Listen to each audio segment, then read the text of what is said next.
falar um pouco, né, do contexto de criação do nosso GT Museus, né, no âmbito do Comitê de Integração de Educação Ambiental, que foi uma iniciativa muito importante para integrar realmente a agenda, né, da Secretaria de Meio Ambiente, que agora, né, também está integrada com a Secretaria de Infraestrutura e Meio Ambiente, né. Então, esse convívio no âmbito de comitê com os colegas de todos os outros órgãos, né, eu vou citar só os que estão participando ativamente do GT de Museus, mas são muitos outros, né? Instituto Florestal, Fundação Florestal, Instituto Geológico, o Departamento de Águas e Energia Elétrica, DAE, Coordenadorias de Parques e Parcerias, Instituto de Botânica, né? Fora, lógico, também os colegas da Coordenadoria de Educação Ambiental. Então, esse convívio, ele foi importante para a gente desenvolver um olhar sobre a importância de articular o nosso trabalho para valorizar o patrimônio sob gestão da CIMA. Esse patrimônio, ele está, na verdade, espalhado por todo o território, né? Só em áreas visitáveis, né? No nosso guia de áreas protegidas, que está online, né? São mais de 150 áreas protegidas sob gestão da Secretaria de Infraestrutura e Meio Ambiente. Então, tem patrimônios de várias dimensões, né? Ambiental, arqueológico, arquitetônico, histórico, enfim. E dentro desse universo, existem 5 museus consolidados, né? E seus diferentes acervos. Eles nos trazem informações e memórias sobre geobiodiversidade, história ambiental de todo o território do estado e que está articulada com a história do país, né? E até do resto do mundo. O motivo do Participe não é falar de cada um do museu, porque só cada museu já daria uma live, né? Mas colocar em pauta a importância desses museus para a educação ambiental, né? Os museus, eles são instituições comprometidas com memória e salvaguarda, mas eles também são locais dinâmicos, e no caso dos museus da CIMA, eles têm vocação para discutir a história de São Paulo pelas dimensões geológica, da história ambiental, da ocupação do solo, dos ciclos econômicos e várias outras abordagens, né? E por que esses museus são tão interessantes, né? A gente está falando de instituições que foram criadas desde o início do século XX, como o Museu do Eucalipto, criado em 1916, ainda pela Companhia Paulista de Estradas de Ferro, né, no Horto de Rio Claro. Hoje é a Floresta Estadual Edmundo Navarro de Andrade e administrada pela Fundação Florestal. O Museu Florestal Otávio Weck, de onde eu falo aqui diretamente, ele foi criado em 1927 pelo Serviço Florestal, uma instituição que sucedeu a seção de botânica da Comissão Geográfica e Geológica da província de São Paulo, ou seja, uma história que começa em 1886 e que hoje, né, o Serviço Florestal passou a ser Instituto Florestal, né? E o museu foi construído na sede do então Serviço Florestal, conhecido como Horto, né? Horto de São Paulo, Horto Florestal. Quem é da Zona Norte certamente conhece o Horto, e que o nome atual é Parque Estadual Alberto Lofgren, em homenagem ao membro da Comissão Geográfica e Geológica. A gente também está falando do Museu Botânico Dr. João Barbosa Rodrigues, né?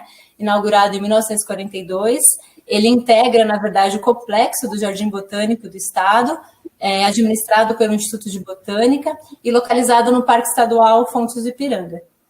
Temos o Museu Geológico Valdemar Lefebvre, conhecido como MUGEL, criado em 1967, e grande parte do acervo provém dessa Comissão Geográfica e Geológica, né? Ele fica no Parque Doutor Fernando Costa, mais conhecido como Parque da Água Branca, ali na região da Barra Funda, e também o Museu do Tietê. Ele foi inaugurado em 1999, né, no Parque Ecológico do Tietê, e ele aborda o processo histórico de ocupação do território e a relação do homem com o rio Tietê, né? É uma relação que se inicia antes do período colonial. O Parque Ecológico do Tietê e o museu, eles foram criados e historicamente geridos pelo Departamento de Águas e Energia Elétrica, e há algum tempo está uma transição e uma gestão conjunta com a Coordenadoria de Parques e Parcerias. Então, todas essas instituições, né, participaram dessas conversas no GT, foram mais de 14 pessoas conversando, né, e algumas coisas a gente já conseguiu mapear. Então, todos os museus, eles estão em áreas protegidas, sob gestão da Secretaria de Infraestrutura, eles recebem um fluxo de visitantes muito grande, né, mesmo visitantes espontâneos que vão para lazer e acabam visitando os museus, a grupos organizados, né, como escolas e outras instituições. E ele é um canal privilegiado de comunicação direta com a população, né, entre essas instituições, esses órgãos da secretaria e a comunidade. Eles possuem, então, nesses acervos, testemunhos de história natural, cultura material, que dialogam com as coleções científicas e a pesquisa consolidada ao longo de décadas dessas instituições a que eles estão vinculados, né? Então, são áreas como geociências, silvicultura, botânica, recursos hídricos. E, então, o que a gente identificou, né? São acervos muito diferentes, mas também que se complementam. E as temáticas, né, que ocorrem nesses museus são desde biodiversidade, geodiversidade, que a gente aprendeu com os colegas do Instituto Geológico, e a geobiodiversidade nos conta a história do planeta Terra, a história da vida nesse planeta e a história da ocupação humana e a relação, nem sempre tranquila, né, às vezes conflituosa, com o homem e do meio ambiente, e até a busca de mitigação desses impactos, né? Ou seja, essa relação homem e natureza, ou sociedade e natureza, né? Que também é uma forma de enxergar que a gente tem questionado, né? A dicotomia. Enfim, ou seja, a gente está falando de história ambiental, história da técnica, história da ciência, temas que são fundamentais para a gente falar sobre as questões contemporâneas que atingem a todos, né? Então, o que a gente já conseguiu articular dentro do comitê, né, e não só dentro do GT, mas a gente já fez um diálogo ampliado no comitê, é o potencial para o desenvolvimento de um programa integrado de educação ambiental, né, e que o fato desses museus serem espaços físicos, né, sediados em locais de grande acesso para a comunidade, eles são estratégicos como centros de referência no território, né, para a educação ambiental e divulgação científica. Um dos princípios da educação ambiental, ela é essa abordagem articulada, né, das questões socioambientais em vários níveis, né, e conhecer esse contexto histórico, político, cultural, econômico é um passo importante para compreender também o desenvolvimento das políticas públicas, né, em várias dimensões. Essas questões, né, que eu estou falando um pouco assim atrapalhado, na verdade elas vão ser debatidas com muito profundidade e sabedoria pelos nossos convidados, né? Então, eu gostaria de agradecer em nome de todos os que colaboraram com o GT, né? Eu vou citar rapidamente, né, com a Adriana Neves, da Fundação, a Aline Souza, da CEA, o Fernando Teixeira, do DAE, a Márcia Silvia, do IG, o Nelson Maciel, do Instituto de Botânica, e a Tânia Cerati, também do Instituto, o Vivaldo Rodrigues está aqui com a gente, né, da Coordenadoria de Parques e Parcerias, a Ana Tereza Junqueira, que também somou e agregou muito nessas discussões, que é da CEA, da Coordenadoria de Educação, a Daniela Canestiro, que é do Instituto Geológico, o Francisco da Silva Oliveira, né, do DAE, que é o responsável pelo Museu do Tietê, a Jesse Palma também, que foi muito importante para trazer toda a vivência sobre o Museu do Eucalipto, e o Rogério Ribeiro, também do Instituto Geológico, e que é o responsável pelo Museu Geológico. Essas pessoas participaram de várias conversas, né, alguns são... Obrigada, Raquel, obrigada pela apresentação, obrigada pela presença de todos, é sempre muito bom estar com todo mundo. Os 5 museus dos quais falamos, eles são muito encantadores, os 4 já mais conhecidos e o mais recente, que é o Museu do Tietê. 4 deles, os 4 mais antigos, eles têm uma característica muito interessante de metamuseus, né? Porque eles têm relações contextuais, mesmo que em tempos diferentes. O Museu do Eucalipto é o mais antigo, depois o Museu Florestal, pelo que me recordo, depois o Museu Botânico e o mais recente, o Geológico. Eles têm relações contextuais dos institutos de pesquisa no estado de São Paulo, que tiveram uma formação muito interessante. Trabalhei muitos anos no Museu do Instituto Butantan, né? Então, o Instituto de Botânica tem relação com a história do Instituto Butantan, aqueles serviços todos que foram criados pelos governantes de São Paulo. Então, foram situações históricas muito interessantes e diferentes em São Paulo, Brasil, do que ocorreu em outros países. né? Em outros países houve um maior colecionismo dos elementos de história natural, formaram museus que se transformaram em grandes instituições de pesquisa. No Brasil, não, principalmente em São Paulo, formaram-se instituições de pesquisa, e os museus, naturalmente, as instituições de pesquisa de história natural, eles são colecionadores, né? Eles começam a formar acervos que são os que vão ser pesquisados. E em vários momentos, né, logo depois da criação, essas instituições criaram o que a gente pode chamar de centros de visitação, né? Porque se eles tinham função de colecionar, de preservar objetos, de pesquisar, mas eles também se preocuparam com a divulgação de suas atividades, né? Então, num primeiro momento, os museus, apesar do nome museus, eles têm uma característica de centro de divulgação. Isso fica bem claro no Museu do Eucalipto. Ele começou com esse nome, mas ele era o centro de visitação das atividades de pesquisa no Horto de Rio Claro. Fica bem claro no Instituto de Botânica também, ele ainda hoje tem uma vinculação administrativa, mais como centro de visitantes, né? O Museu do Instituto Florestal, ele já tem um aspecto mais inicial com o acervo. O Museu Geológico, talvez, atualmente, o Museu Geológico é o que tem maior proteção na legislação, na normatização dele, né? O decreto de 2010, que reorganiza o Instituto Geológico, ele dá uma boa proteção para o acervo do museu, porque é com isso que nos preocupamos, né? O que caracteriza museus, hoje em dia, não importa esse histórico, hoje eles são museus, né? Essas instituições todas dos quais falamos. O que caracteriza os museus é o acervo, são as coleções, né? Então, elas têm um custo para manutenção, e essa manutenção para preservação, e essa preservação é para gerações atuais e para gerações futuras. Isso por quê? Porque os objetos todos de cultura material, os objetos de museu, eles não são históricos, não são antigos, não são decorativos, eles são objetos informativos, né? Se a gente faz uma distinção entre dados, informações e conhecimentos, os objetos de museu, eles são dados, né? Muitos deles já têm uma carga de informação, então são também informações. Mas essas informações, elas podem ser reelaboradas, né?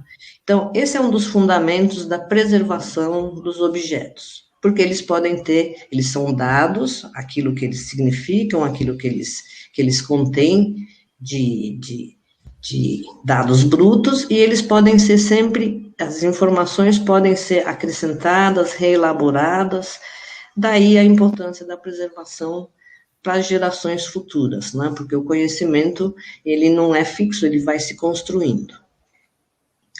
E nessa preservação que existe essa importância, essa preocupação que a gente tem hoje, e que o professor Janes, o Davi vão estender melhor essas preocupações da normatização que acontece em volta desses museus, como é que eles podem ser protegidos, né? Quando a gente fala de objetos, é curioso pensar em objetos, vou falar aqui rapidamente. Quando a gente aprende a falar, a gente repara em objetos, porque cada coisa tem um nome, né? Então, a gente aprende a nomear as coisas. Quando a gente aprende a escrever, a gente já não olha tantos objetos, porque a gente está preocupado com a fala, com a fonética, com os fonemas todos. Quando a gente aprende ciências na escola, de pequenininhos, a gente novamente repara em objetos, porque tem que fazer pequenos experimentos, essas coisas. Mas a parte de ciências na escola, todo mundo sabe, é pequena. Então, a gente passa para outros temas que estão sempre cada vez mais ligados à linguagem. Aí a gente chega na vida adulta e às vezes a gente olha mais os objetos, às vezes a gente olha menos os objetos. Depende do que a gente está fazendo, depende da profissão, depende dos interesses. Dessa forma, os museus, eles têm uma tendência, porque os museus são feitos por nós adultos, nós passamos por todo esse processo. Então, dessa forma, os museus, eles têm uma tendência natural de trabalhar com temas, mais do que com objetos.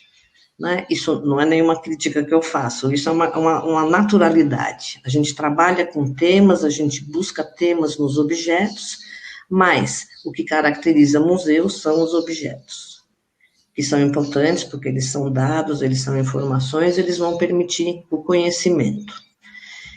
Agora, e o visitante? O visitante, pela experiência que eu tenho, ou pelo que a gente pode ler em várias pesquisas, o visitante ele olha os objetos, menos do que os temas. E isso é muito interessante, isso é muito instigante para todas as atividades de museus. Só para ilustrar, um artigo que eu li muito recentemente, que é de novembro de 2012, é da revista Museum and Society, da Universidade de Leicester, ele faz uma pergunta, que é muito relevante aqui para o nosso tema, se os museus de história natural conectam as pessoas, especificamente as crianças e suas famílias, com o ambiente natural. Isso interessa para a gente, porque isso é educação ambiental. O que a gente quer é que as pessoas, nos museus que trabalham com temas naturais, com educação ambiental, que o trabalho todo desperte as pessoas para os elementos do ambiente natural. E esse trabalho, que é muito interessante, eu estou usando ele só como ilustração, ele conclui que sim, que os objetos promovem essa conexão, especialmente das crianças, com o ambiente natural. Então, a criança vê lá uma árvore, a coruja na árvore, a alimentação da coruja, e ela consegue transpor todas essas informações para o ambiente natural. Esse museu que foi pesquisado, ele está dentro de um parque. Então, interessava para as pessoas saber se o museu está colaborando para toda a observação desse entorno do museu. E sim, as crianças transpõem facilmente, porque é aquilo que nós comentamos, sim, as crianças reparam nos objetos. E os pais, os acompanhantes, os adultos que estão com essas crianças, também eles se conectam com a natureza, com o ambiente natural, a partir do acervo dos museus, se conectam menos. Se eles conhecem o que eles estão vendo, sim, os adultos têm uma preocupação de não ser colocados como desconhecedores do assunto. Então, se o assunto é muito desconhecido para aquele adulto, ele evita o assunto, principalmente na frente de crianças. Então, é uma coisa muito curiosa, é muito curioso esse trabalho. Então, se ele conhece, se é uma exibição sobre aves, ele conhece as aves, então, sim, ele se conecta, aqueles objetos vão auxiliá-lo a se conectar com essas aves que estão no ambiente natural. Se ele não conhece as aves, não. Isso é muito curioso, né, para adultos. E nos leva a pensar justamente no que eu comentei antes, nessa construção que a gente tem, que depende da idade, né, com os objetos. Né? Então, a gente olha os objetos quando criança, olha menos quando dá nome para eles, volta a olhar quando a gente estuda ciências, depois volta a não olhar, dependendo do nosso tipo de trabalho, e isso é uma dinâmica, um diálogo muito interessante, que é relevante para o trabalho. Porque nós, nos museus, nós trabalhamos com temas. Né? Quando eu trabalhei com o zoológico, justamente abordando um pouco essa preocupação, porque eu tinha essa preocupação no Museu do Instituto Butantan, que as pessoas estão vendo lá os animais vivos, e a questão sempre era, mas eles estão entendendo o que nós estamos falando sobre os animais vivos, ou eles estão só observando os animais vivos? Né? E em todos os estudos, né, que acabei fazendo nessa área, as pessoas estão vendo os animais, não estão vendo as informações temáticas. Isso é muito curioso, né? E muito relevante para a atividade de educação ambiental. né? Então, nós precisamos, além de preservar, daí a importância dos acervos, né? Então, vocês vejam, para nós, a gente às vezes acaba esquecendo os acervos, nós temos outras preocupações, mas os acervos são muito significativos. E eles são o elemento que o visitante, que as pessoas que vão nos museus querem ver. Nós trabalhamos com temas, eles querem ver os objetos. Né? Então, existia um trabalho incessante do que a gente conta desses objetos, ou da capacidade de comunicação desses objetos. É muito curioso. E passei o tempo? Me perdi no tempo? Raquel? Pode concluir. Essa foi uma ilustração que eu quis trazer, né, para defender os acervos, porque os museus, eles tiveram uma constituição que é ligada à história da ciência, como centros de divulgação. Hoje, eles têm acervos que a gente pode chamar de museológicos, daí a preocupação com a institucionalização desses museus. Jesse, quando entrou em contato comigo nessas últimas semanas, conversamos sobre regimentos, que são formas de proteger os museus. Os regimentos, eles podem até ter inventários, por isso que em outra reunião eu perguntei para a Natália como estava progredindo o inventário do Museu Florestal, né? Porque a nossa preocupação é preservar esses museus, os prédios, as atividades, os acervos, sob qualquer forma, porque eles são extremamente relevantes para tudo que a Natália colocou, da história ambiental, todos eles, né? O Museu Geológico praticamente trata de geopolítica, né? Não no sentido geográfico, mas no sentido geológico, né? Isso tem um aspecto que vem lá de séculos passados. Sem conhecer a Terra não é possível conquistá-la, né? A gente não quer conquista nenhuma, mas tudo bem, é custoso, né, para o Estado a preservação desses acervos, mas são eles que atraem as pessoas, né? Então, por mais que a gente trabalhe de temas, e os temas são muitos nos acervos, o que chama as pessoas, o que fisga as pessoas, o que pode levá-las a outras considerações são esses objetos. Seria isso, depois eu aguardo as perguntas. Eu agradeço aqui o convite, foi ótima fala da Natália, ótima fala da Elizabeth. Eu acho assim, que primeiro ponto que eu chamaria a atenção, elas já fizeram referência, eu vou ressaltar, né? Esses museus que nós estamos hoje focalizando, eles são testemunho da história paulista, né? Eles são, assim,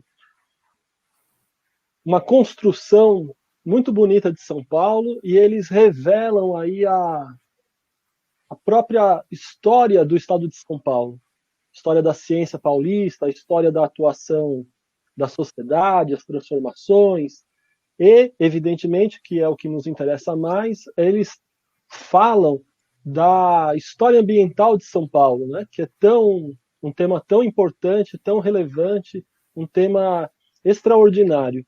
E quando a gente fala em meio ambiente, nós estamos falando desde situações muito, muito próximas do cotidiano de todos, como, por exemplo, a questão das águas.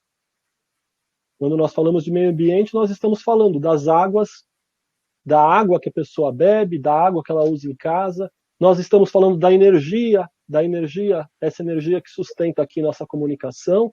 E nesses museus que nós estamos focalizando, essa história toda aparece diretamente.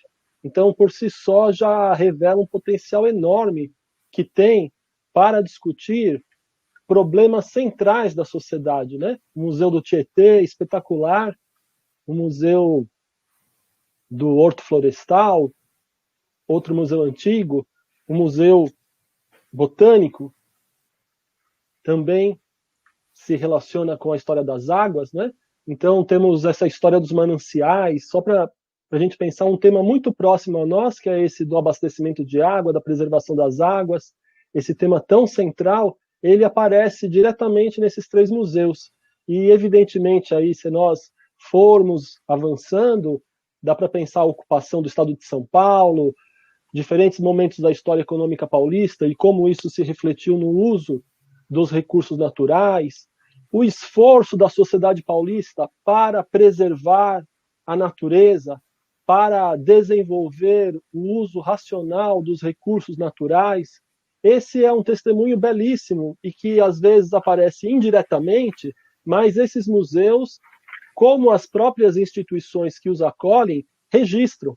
Então, tantos personagens históricos que nós conhecemos ao conhecer esses museus, eles todos também falam dessa necessidade que São Paulo teve, logo que tomou consciência da grande transformação que viveria, de defender a natureza, de zelar pela exploração racional dos recursos naturais e de legar ao futuro as mesmas possibilidades que nós usufruímos no presente, né? Porque preservar a natureza é cuidar do presente e também tem esse compromisso com as futuras gerações. Então, todos esses museus daria para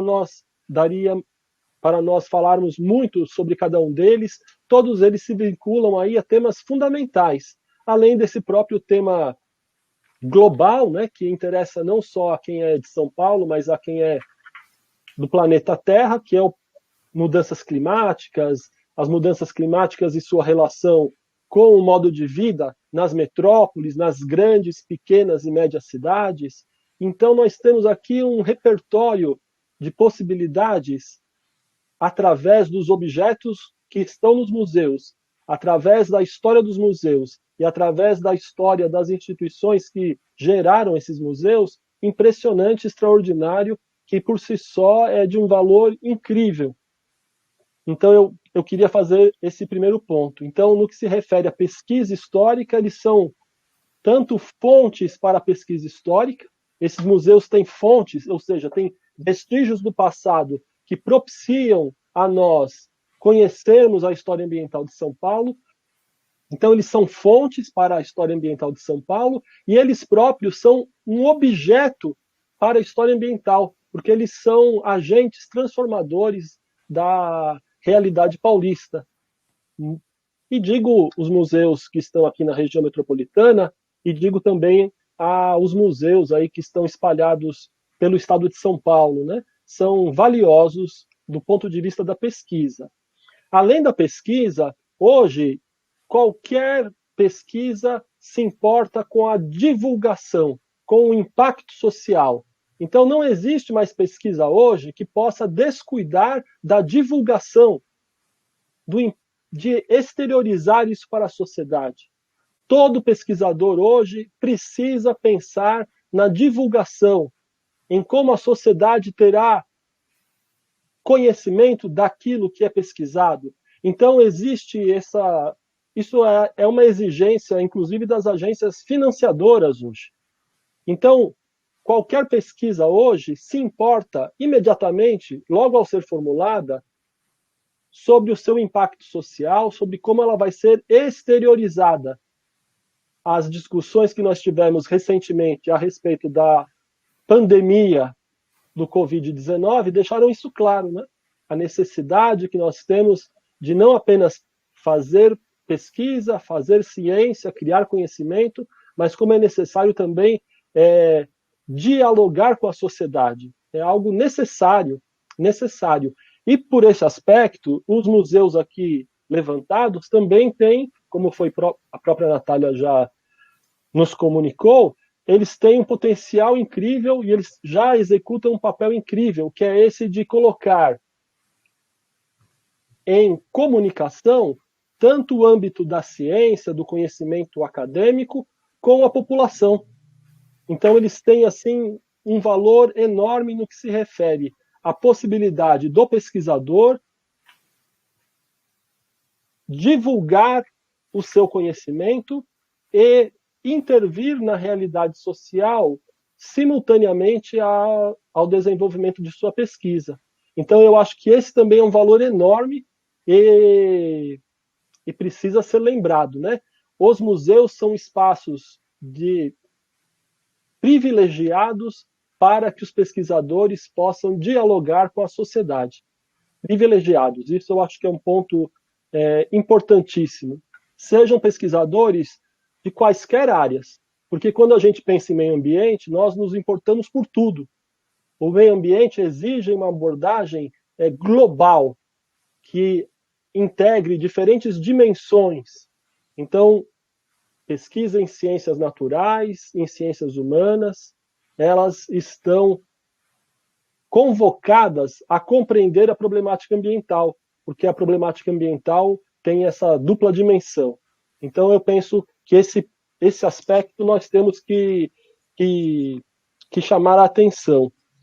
Então, a importância para a pesquisa, a importância como objeto de pesquisa e a importância como local de interação entre as comunidades de pesquisadores e a sociedade.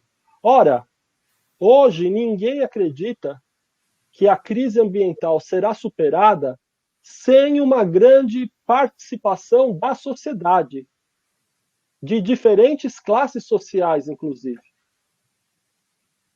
A preservação ambiental, a superação da crise ambiental que nós vivemos e que é gravíssima, ela exigirá uma grande transformação social e que precisa ser realizada de baixo para cima e será necessário, portanto, incrementar todas as ações de educação ambiental. Nós sabemos que em São Paulo as preocupações com o meio ambiente, como os próprios museus indicam, são antigas. O Museu do Tietê, por exemplo, está num parque belíssimo que foi criado tanto para regular as enchentes, quanto para lembrar o que era o Tietê outrora, né? E tem ali, então, um potencial incrível. Mas, veja, nós vamos precisar incrementar as ações de educação ambiental, porque as ameaças ao equilíbrio ambiental, as ameaças à natureza, elas também estão crescendo numa velocidade extraordinária. Então, se nós temos essa história de São Paulo, onde a preservação ambiental sempre existiu, e São Paulo esteve presente na Constituinte de 88, a Constituição Paulista de 88 sempre foi muito ativa no que se refere à conservação. Se São Paulo sempre esteve presente aí na discussão sobre educação ambiental, inclusive os próprios parâmetros curriculares nacionais que regulavam o ensino fundamental trouxeram a temática do meio ambiente como tema transversal, e esses parâmetros vigoraram aí dos anos 90 até recentemente, quando foi aprovada a Base Nacional Curricular Comum. Se nós já temos essa experiência, se nós temos já conhecimento, nós temos exemplos que deram certo, eu acredito que não há dúvida que nós precisaremos incrementar mais essa ação de educação ambiental. Então, nós temos já reflexão, nós temos exemplos que deram certo, nós precisamos incrementar as ações de educação ambiental, porque tanto no que se refere ao estado de São Paulo, à região metropolitana de São Paulo, a cada uma das cidades de quem está nos observando e ao nosso planeta Terra, nós precisamos de uma grande mudança. Sem essa grande mudança, não conseguiremos evitar aí, superar esse desafio terrível que se apresenta aí nesse século XXI, que é o da crise ambiental. Então, eu acho assim, que um outro ponto que nós temos que chamar a atenção é a importância aí desses espaços que já atuam na educação ambiental, mas que nós precisamos incrementar. Nesse sentido, para incrementar a ação educativa, para incrementar a educação ambiental, que vai atingir todas as classes sociais, todas as faixas etárias, tem que atingir diferentes grupos, o que nós precisamos? Na minha opinião, nós precisamos o que levou aqui à constituição desse grupo que organizou esse evento. Nós precisamos de sinergia e atuar em rede. Atuar em rede. As instituições de pesquisa, os agentes privados, as instituições públicas, as associações de moradores, movimentos de defesa do consumidor, movimentos em defesa da natureza. Nós precisamos pensar aí novos parâmetros de atuação.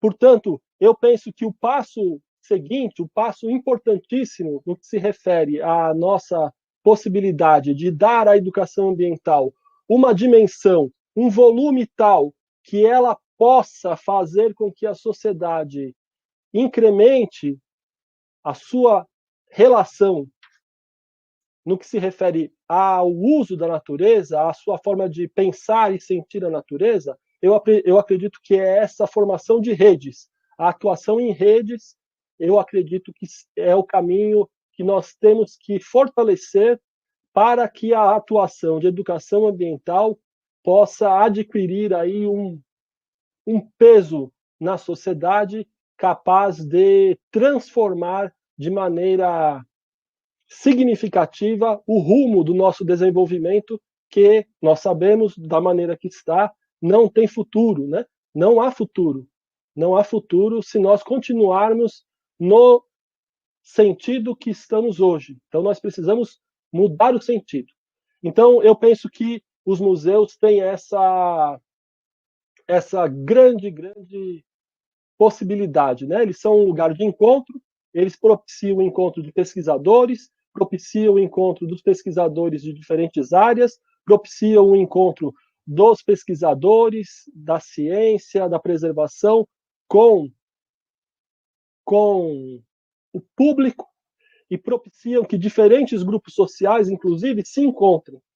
E, se encontrando, consigam pensar juntos aí formas de construir um futuro melhor, um futuro que seja de desenvolvimento humano e preservação ambiental. Muito obrigado. Que é Itapeva, São Paulo, onde eu me tornei secretário municipal de Cultura e Turismo, e tinha lá um parque, né, o Parque do Pilão d'Água, que é um parque histórico, que tem uma fazenda histórica do período do tropeirismo, e é também um parque que tem um acervo de florestal e de fauna e flora, naturalmente, né? Um parque que hoje está resumido a um pouco mais de um alqueire, e eu fazia a gestão desse parque, né? Tem lá um rio, tem lá uma represa, tem esse casarão do século XIX, etc. Tal, e assumi a tarefa, pessoalmente, né, de realizar o inventário da fauna do parque. Então, foi aí que eu acabei me tornando um observador de pássaros, amador, naturalmente, né? E só nessa área do parque eu identifiquei mais de 90 espécimes de passarinhos, né? E eles estão todos lá no Wikiaves. Aliás, eu sou bem amador. Hoje eu tenho orgulho, eu tenho mais de 200 espécimes, diferentes espécimes que eu registrei, a maioria delas do meu município, mas também depois disso, sempre que eu viajo e quando tenho oportunidade, eu sempre estou lá. E aí, quem não conhece o Wikiaves, entre que vocês vão adorar. Meu irmão é um dos gestores desse site, ele tem mais de 1000 espécies, esse sim é profissional, eu sou amador. Mas, enfim, né, voltando ao nosso assunto das políticas públicas aí, né? Então, inicialmente, eu quero, assim, voltar um pouco para compartilhar com vocês, em termos de legislação, como é que a legislação trata a questão dos museus, né?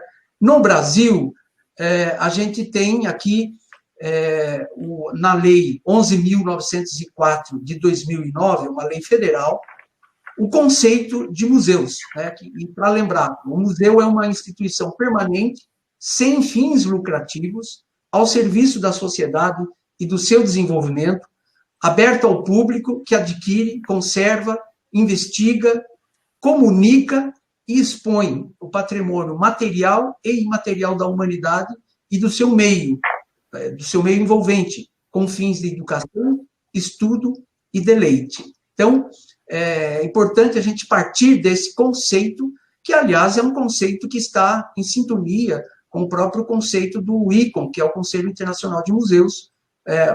Hoje, a definição ainda vigente de museus para o ICOM, é muito, muito próxima, com pequenas variações deste conceito que eu acabei de trazer. Então, aí temos que uma breve reflexão. É uma instituição, e nós estamos falando aqui de institucionalização dos museus, né? Uma instituição permanente, ou seja, a legislação tem essa obrigação de preservar e garantir a continuidade e os bons serviços dessa instituição que nós entendemos como museus, né? Sem fins lucrativos. Não quer dizer que ela não possa cobrar ingresso, mas ela não gera lucro. Todo o recurso que o museu gera, pela definição da legislação brasileira, deve ser reaplicado no próprio museu. É uma instituição ao serviço da sociedade e do seu desenvolvimento. Seja ela um museu público ou um museu privado, ele estará sempre ao serviço da sociedade. Ou, de qualquer forma, é uma instituição de caráter público, né? E que está voltada ao desenvolvimento social, econômico, cultural, etc. Aberta ao público, quer dizer, né? Tem que estar franqueado ao acesso público. E aí, como já disse a Beth aqui, ele é uma instituição que adquire, conserva, investiga, comunica e expõe coleções, né? Seja do patrimônio material ou do patrimônio imaterial e do seu meio envolvente. E como o professor Jânio já falou, com fins de educação, estudo e deleite. Ou seja, os museus são espaços que produzem como conhecimento, que comunicam esse conhecimento, que produzem e constroem coletivamente esse conhecimento e, portanto, educa também, e também é um lugar de entretenimento. A gente sempre espera que o museu seja um local agradável, atrativo, que desperte o interesse das pessoas, seja da criança, do jovem ou do adulto, né?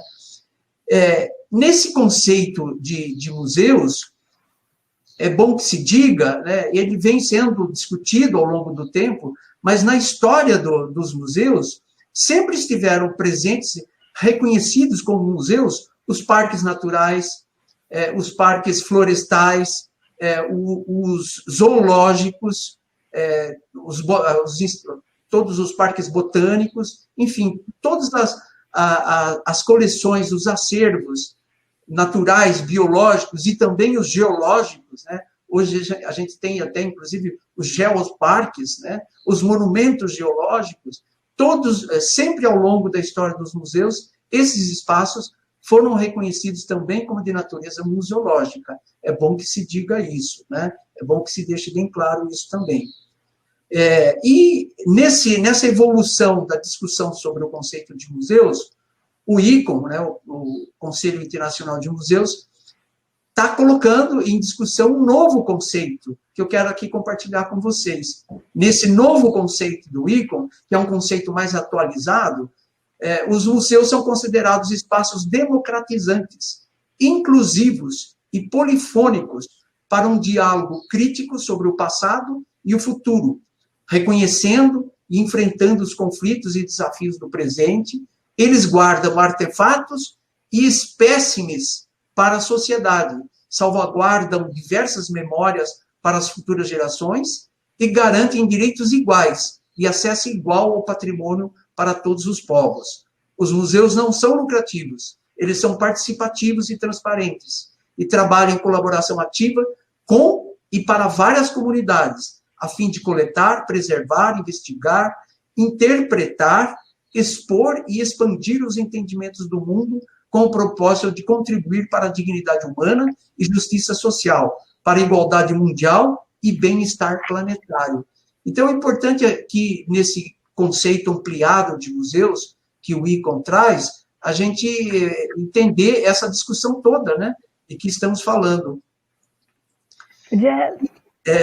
Também, para complementar, o decreto 8.204 de 2013, que é um decreto federal, que ele regulamenta essa lei 11.904, ele traz uma série de obrigações e responsabilizações em relação aos acervos, né? é bom que a sociedade, de um modo geral, e esta é uma grande oportunidade para a gente comunicar isso, de que os acervos museológicos, a partir do Estatuto dos Museus, que é essa Lei 11.904, e desse Decreto 8.204 de 2013, eles ganharam uma proteção que implica em responsabilização, tal como acontece com o patrimônio arqueológico, né, que é regulamentado por lei federal também, está sob a tutela do IPHAN. Então, os acervos museológicos, reconhecidos como tal, eles têm de ser protegidos e a responsabilidade é dos seus gestores. Se o museu é municipal, a responsabilidade, em última análise, é do senhor prefeito. E sucessivamente, dentro da hierarquia de cada estrutura, do diretor do museu, acima dele do secretário, e, por último, a responsabilidade é do prefeito. Então, se é um museu estadual, a responsabilidade é do secretário, tem lá os seus gestores, né? Mas, enfim, na estrutura hierárquica, passa pelo secretário, passa pelo governador. E se é museu particular, também sempre há uma instituição mantenedora que é responsável. Quando a gente tem um sinistro, como aconteceu com o Museu Nacional, por exemplo, existem responsabilidades a serem verificadas. E é importante que isso seja do amplo conhecimento, porque qualquer que seja o modelo de gestão em que o museu vai ser enquadrado, a responsabilidade, se o acervo é do poder público, a responsabilidade solidária, em última análise, vai ser e vai continuar sendo do poder público, né? Então, esse era uma primeira abordagem que eu queria fazer em relação ao que, enfim, como que os museus são tratados do ponto de vista das políticas públicas, né? Depois, para dizer também que estou aqui representando o Sistema Estadual de Museus, que é uma instância participativa, né? É uma instância da Secretaria de Cultura e Economia Criativa. Eu digo que é participativa porque nós estamos lá num grupo técnico que coordena o Sistema Estadual de Museus. Mas o Sistema Estadual de Museus é um organismo, né, que é composto por quase 500 museus sediados no território paulista.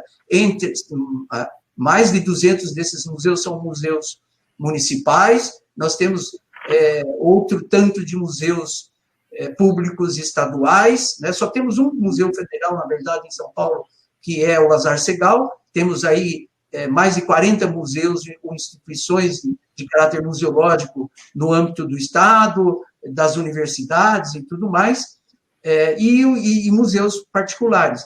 A professora a doutora Beth aqui foi, inclusive, a coordenadora do mapeamento que fizemos pelo CISEM em 2009 e 2010, visitando 645 municípios paulistas, né?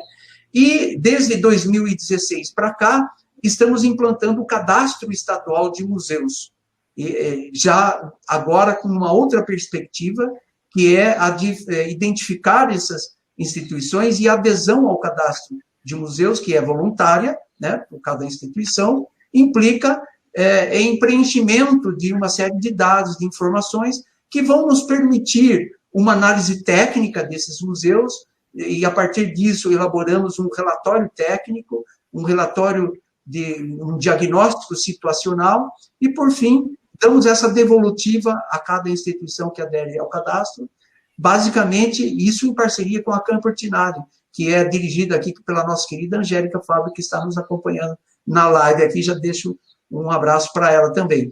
Enfim, esse trabalho é praticamente um trabalho de consultoria museológica especializada para cada instituição. Todos esses processos são analisados pela nossa equipe técnica, pela equipe técnica da Camportinari, e depois passa por um processo de deliberação do Conselho Estadual de Museus, que, aliás, está aqui muito em brevemente agora vai ter a eleição dos 2 membros do Conselho. Lembra que eu falei que o CISEM era uma instância participativa, né? Enfim, o papel do Sistema Estadual de Museus é fortalecer os museus, congregar os museus. A gente trabalha em 5 linhas de atuação, tanto na área de formação, da capacitação profissional, como na área de assessoramento técnico, e o cadastro ele é um pouco de tudo isso também. Temos oficinas, palestras, então, na área de formação, cursos. Tem uma linha de atuação que é a articulação dos museus, e o professor Janes falou aqui da importância da atuação em rede, né? E temos também a área de fomento, que é através do PROAC, dos editais PROAC, né? Então, convido vocês a conhecerem o www.cisensp.org.br, o nosso site lá, e lá tem uma série de informações, tem, inclusive, muitos documentos referenciais, toda essa legislação, muitos trabalhos acadêmicos que estão disponíveis para download, enfim, é um espaço de articulação também. E para encerrar com o meu terceiro ponto agora, para falar dos modelos de gestão, né, que é também um assunto que me foi demandado aqui, inclusive pelo grupo de trabalho dos museus ambientais, né. Eu não sou um especialista em direito público, mas eu tenho uma larga vivência da administração pública, como eu já falei, já fui secretário municipal, estou há mais de 7 anos lá no Sistema Estadual de Museus, a vida inteira acompanhei as gestões públicas, as discussões das políticas públicas, de um modo geral, então eu falo desse lugar, né? E então, muito sinteticamente, até por conta do tempo que a gente tem disponível, para dizer que o poder público, seja ele a União, o Estado ou os municípios, eles são prestadores de serviço, né? Na verdade, quando a gente fala que somos servidores públicos, é porque nós prestamos serviços públicos, né? E essa prestação de serviços públicos, ela, em geral, ela é feita por via direta, né? De certa forma, de um tempo para cá, há muitas terceirizações. Hoje, por exemplo, serviços de limpeza e de segurança que são prestados para os entes públicos, em geral, são terceirizados, é uma forma de administrar, mas sob a responsabilidade da administração direta. E, ao longo dos anos, na história da própria gestão da administração pública e das políticas públicas do Brasil e de São Paulo, vários modelos vêm sendo tentados aí como alternativas à administração direta.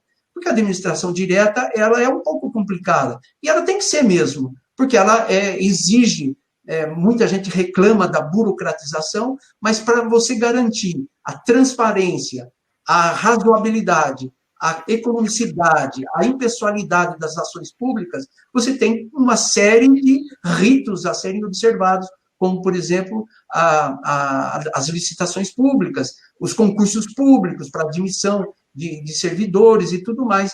Há, ao longo da história do Brasil, uma construção de políticas públicas que, aliás, precisa de revisão, né? Que, nesse sentido, a administração direta, de fato, ela não diria que seja emperrada, mas ela está sujeita a uma série de regulamentações que dificultam, muitas vezes, a execução de ações de uma maneira mais ligeira, mais rápida e mais dinâmica. Por conta disso, lá na década de 70, começaram a se criar, por exemplo, as fundações de direito público, que acabavam assumindo responsabilidades do poder público, né? Então, são os institutos, as fundações, que trouxeram grandes contribuições, mas, ao longo do tempo também, acabaram sendo, de certa forma, envolvidas né, por uma série de regulamentações e de fiscalização, tanto pelo Ministério Público quanto pelo Tribunal de Contas, o que é necessário, é verdade, né? Mas que acabaram também dificultando um pouco a atuação desse modelo de gestão, né? A partir disso, e já no advento deste século, o final do século passado, né, da década de 90, com a globalização, com o liberalismo, né, esse modelo liberal da economia, começou a se implantar também as privatizações. E aí eu quero fazer uma diferença entre privatização, concessão e o modelo de contrato de gestão que nós desenvolvemos na Secretaria de Cultura. A privatização, bom, primeiro, a concessão é anterior, né? Você tem concessão de serviços públicos, por exemplo, a Sabesp é uma concessionária de serviço público na produção, distribuição e depois da destinação do saneamento básico, né? Você tem esse modelo de concessão, por exemplo, também nas rodovias, né? Você tem uma concessão das rodovias. Nesse modelo de concessão, o concessionário, ele recebe um patrimônio público, administra esse patrimônio público, ele, muitas vezes, na maioria das vezes, ele investe, faz parte desse contrato de concessão, um investimento nesse patrimônio, seja no sistema de água, seja no sistema rodoviário, enfim, em todos esses campos, e ele obtém lucro a partir disso, porque ele financia a sua operação através do lucro. Então, aporta-se, inclusive no caso, por exemplo, das concessões rodoviárias, dinheiro da iniciativa privada para suprir uma capacidade de investimento que o Estado não tem. E aí, nesse modelo de concessão, é diferente do modelo de privatização, porque privatizar você vende, aquele patrimônio não é mais público, ele se torna privado. E a concessão não, o patrimônio continua público, né? E ele tem, inclusive, uma regulação do poder público. E no caso do nosso modelo, e aí é o ponto que a gente quer chegar, né, para deixar tudo bem claro, é um modelo que não é exatamente o de concessão também, né? O modelo de gestão por organização social de cultura, que é uma parceria, ele é um modelo híbrido, ou seja, o patrimônio, no caso, os museus, né, da Secretaria de Cultura do Estado de São Paulo, eles continuam sendo patrimônio do Estado, as políticas públicas continuam sendo de responsabilidade do Estado, mas o Estado faz um chamamento público e atribui a gestão mediante um contrato para organizações sociais de cultura, que são entidades, instituições sem fins lucrativos. Ou seja, é uma maneira de você trazer a sociedade para, em parceria com o poder público, administrar o patrimônio museológico, né, sem finalidade lucrativa e regulamentado, fiscalizado pelo poder público, no caso, a Secretaria de Cultura e Economia Criativa. É um modelo que nasceu também, na verdade, a primeira lei, e aí eu não vou me estender muito na história dessa legislação, porque vem de longa data, mas a primeira lei que criou esse sistema no Estado de São Paulo é de 1998, mas o primeiro chamamento público que contemplou a gestão da Pinacoteca de São Paulo e a OSESP, né, a Orquestra Sinfônica de São Paulo, foi de 2006, ou seja, nós passamos 6 anos discutindo esse modelo, de como ele deveria ser implantado, quais são as responsabilidades de cada um dos parceiros, né? E como que essa responsabilidade do Estado continua sendo exercida. Então, através do contrato de gestão, nós temos metas, o contrato é um contrato de 5 anos, né? E temos metas que são pré-pactuadas entre a Secretaria de Cultura e a organização social que se candidata. Esse chamamento público ele tem o mesmo formato de uma licitação, ou seja, várias organizações sociais de cultura concorrem com propostas, tem uma comissão de avaliação que tecnicamente avalia essas propostas, e a proposta vencedora é que ganha esse contrato, né? Acabamos de realizar agora o chamamento público e assinatura do contrato da Organização Social de Cultura, que vai administrar o Museu da Língua Portuguesa a partir da sua reabertura, que já está começando agora. A reabertura ao público vai ser em janeiro, mas agora, nesse mês de setembro, a Organização Social de Cultura já assumiu os trabalhos para implantação do novo Museu da Língua Portuguesa, né? Então, é interessante esse modelo, eu sou um defensor desse modelo, porque não há dúvida que os museus da Secretaria de Cultura do Estado tiveram enormes avanços a partir da implantação desse modelo, que já tem aí 20 anos, né? Quase 20 anos, há estudos acadêmicos, há várias publicações que estão analisando com lupa esse modelo. É um modelo que é bastante criticado, tem muita gente contra, porque equivocadamente entende como sendo um modelo de privatização e não é, né? Acaba entendendo que é um modelo em que o Estado abre mão das suas responsabilidades, isso também não é correto, e é um modelo absolutamente transparente, porque ele tem várias instâncias de fiscalização. Uma primeira fiscalização da própria Secretaria de Cultura, da própria unidade de museus, que tem essa responsabilidade de elaborar e executar as políticas públicas para o setor museal de São Paulo. Dentro da secretaria ainda tem uma comissão que está subordinada diretamente ao secretário, uma comissão de avaliação, que anualmente avalia o desempenho de cada uma das instituições, das organizações sociais de cultura, a partir de um relatório anual, né, conferindo se as metas propostas foram cumpridas, se foram bem cumpridas ou não. Além disso, nós temos uma fiscalização da Secretaria da Fazenda, porque, como eu disse, esse patrimônio todo, e os acervos museológicos, os edifícios, todo esse patrimônio continua sendo patrimônio público, então ele passa também por uma fiscalização da Secretaria da Fazenda, que é rigorosa, é pente fino. Ainda temos a fiscalização do Tribunal de Contas do Estado de São Paulo, né, que é também um órgão, né, de fiscalização do poder público, e o faz com muito rigor e com muita competência. Por último, por penúltimo, né, ainda temos a fiscalização da própria Assembleia Legislativa de São Paulo, né, os senhores e senhoras parlamentares têm essa incumbência de fiscalizar o desempenho, a atuação do Estado, de um modo geral, e temos ainda a fiscalização da sociedade, que é exercida através da imprensa, né?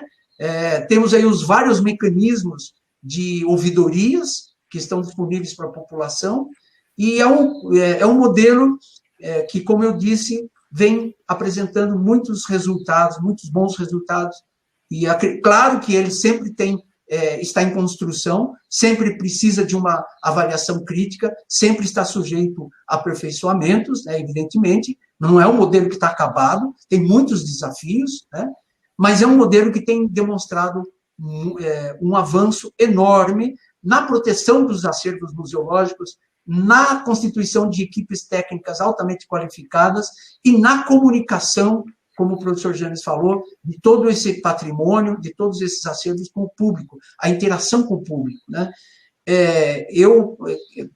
Para finalizar, dizer que o Estado de São Paulo ainda não completou a sua tarefa, porque os demais museus subordinados ao Estado, seja as demais secretarias, né, como é o caso aqui da Secretaria do Meio Ambiente, ou da Segurança, ou da Saúde, só a educação que não tem museu, viu, gente? A Secretaria de Transporte tem museu, da Segurança Pública tem museu, da Secretaria da Justiça tem museu, mas esses museus não estão sob essa modelagem de gestão. Eles têm ainda administração direta. E, naturalmente, como é de se esperar, todas essas secretarias têm uma certa dificuldade de lidar com isso, porque não é a atividade fim da cada secretaria. E é óbvio que a Secretaria de Saúde recebe uma pressão enorme para que os seus recursos sejam destinados na linha de frente, né, no atendimento de saúde, embora o museu seja um equipamento de educação de saúde, né, e que muitas vezes isso não é devidamente avaliado. Assim como, por exemplo, no caso da segurança pública, o Museu da Polícia Militar de São Paulo, a meu ver, tem um papel importantíssimo de educação, né, de segurança, não só para o trânsito, mas de segurança, de combate à violência e tudo mais. E no caso dos museus ambientais, esse papel maravilhoso da educação ambiental, né? Lembrando que, como já encerrando, viu, gente, que eu gosto de falar, vocês já notaram, né? Reportando ao que o professor Janes acabou de dizer aqui, também a Beth, lembrando que na Mesa Redonda de Santiago, do Chile, de 1972, que é um marco na história dos museus e da museologia, do engajamento dos museus como agentes de transformação social, lá já se dizia, né, que o museu é integral, o patrimônio é integral.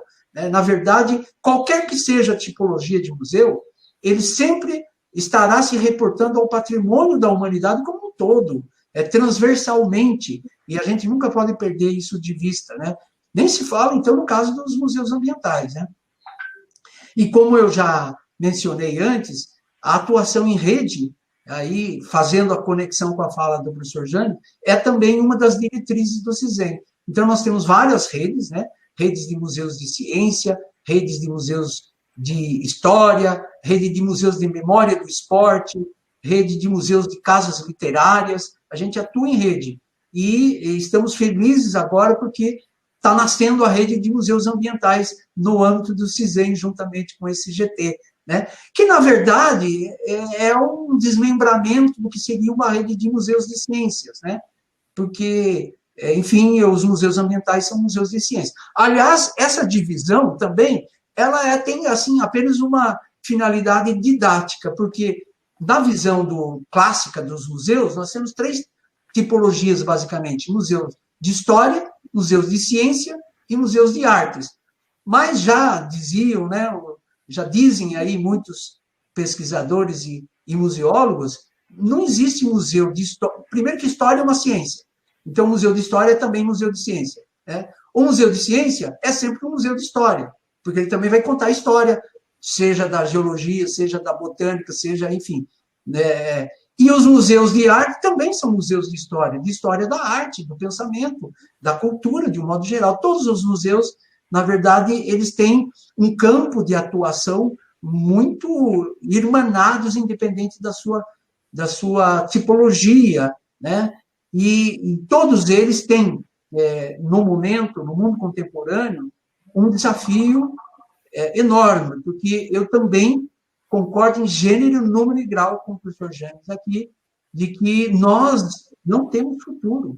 Né? Os nossos filhos, os nossos netos aí estão com o futuro bastante ameaçado do ponto de vista de que o planeta está à beira de um colapso, não só pelas pandemias, e são muitas que virão, que estão por aí, mas também do ponto de vista ambiental, do aquecimento global, da exploração dos recursos naturais de maneira desenfreada, da eliminação da biodiversidade planetária, quer dizer, todo o nosso patrimônio planetário, ambiental, está com os dias contados. Se nós, como disse o professor Janes aqui, se nós não reformarmos o rumo da nossa sociedade contemporânea, nós não chegamos ao final do século.